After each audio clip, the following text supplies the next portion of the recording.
Mish, we certainly appreciate the opportunity to have you back on Stock Shots. It's a pleasure to be here. Mish, last time you and I talked, you were right on the money. We were exploring on our show at that time the inflation-deflation debate, and you said that we were headed for more deflation at the time. Can you update us on where you are with inflation-deflation? I'm actually going to have a report on that on my blog probably within a few days. Take a new look at this. There's a lot of people out there, looking at all of the stimulus package. Hundreds of billions of dollars more are going to be wasted, and they're looking at this as being inflationary. In a vacuum, it would be. In isolation, it would be. What it's really going to amount to, though, is just more malinvestment, and it's going to delay the eventual bottom. We need to write off these bad debts.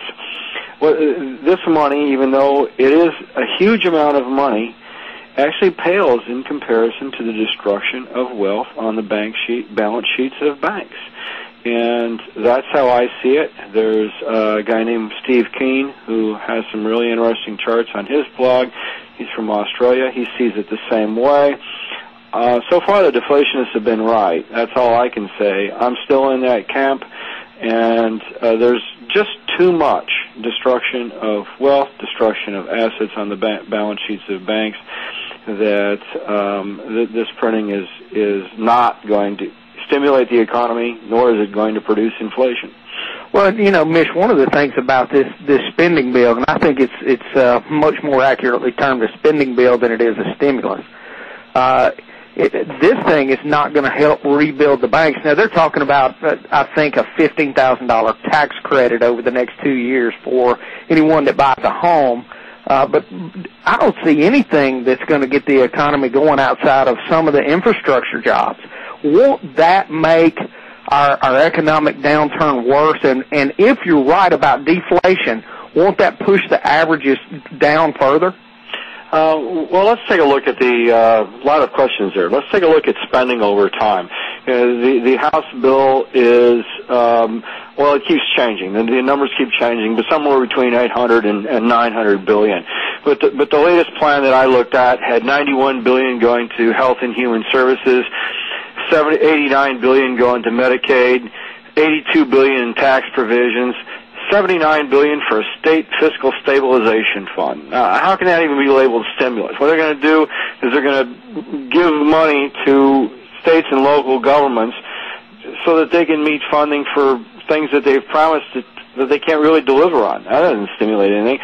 We got $62 billion for housing and urban development. This is the highway construction pothole filling. Well, maybe these potholes need to be filled. In fact, they do need to be filled. And bridges need to be rebuilt, but that's activity that was going to occur anyway. It's just going to incur. We're going to bring that forward and try and do more of that work now rather than over the years. That's not stimulus. That's just bringing demand forward. We got $48.9 billion for energy and water. I don't even know what that's all about. But we've got $45.7 billion assistance for unemployed, struggling families, and we've got another $40 billion for health care assistance for the unemployed. None of that's stimulus. We're talking about giving aid to people who are out of work. That's what half of this stuff is, and most of the rest of it doesn't stimulate anything. I'm looking at all of this. It doesn't stimulate anything. And the bottom line is the government can't stimulate anything.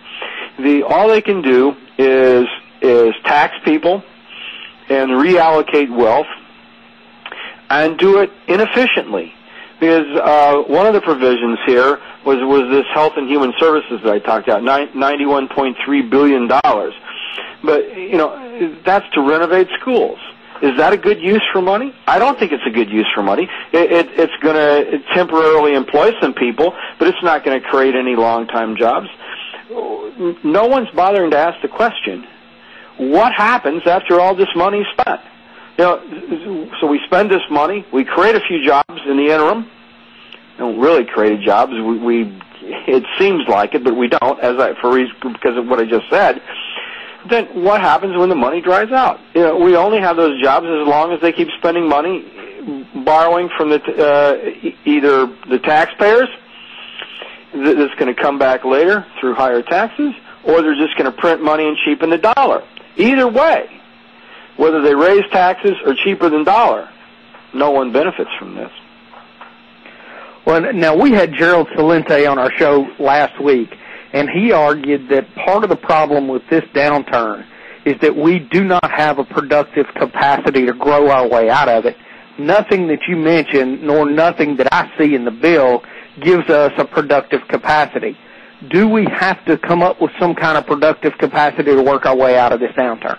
Well, I don't know what it would be, but that's a very good question. What would the productive capacity need? Do we need more cars? No. Do we need more boats? No. What is it we need to produce that anyone needs?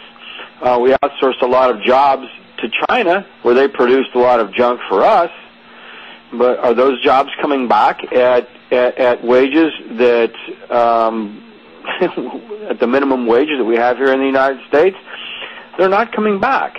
And I don't see that we need, well, this isn't productive capacity, but I just look around at what we do have here. We don't need any more Walmarts. We don't need any more Pizza Huts. We don't need any more restaurants. We don't need any more nail salons.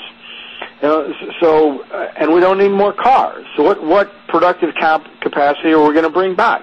This all spells for a long, serious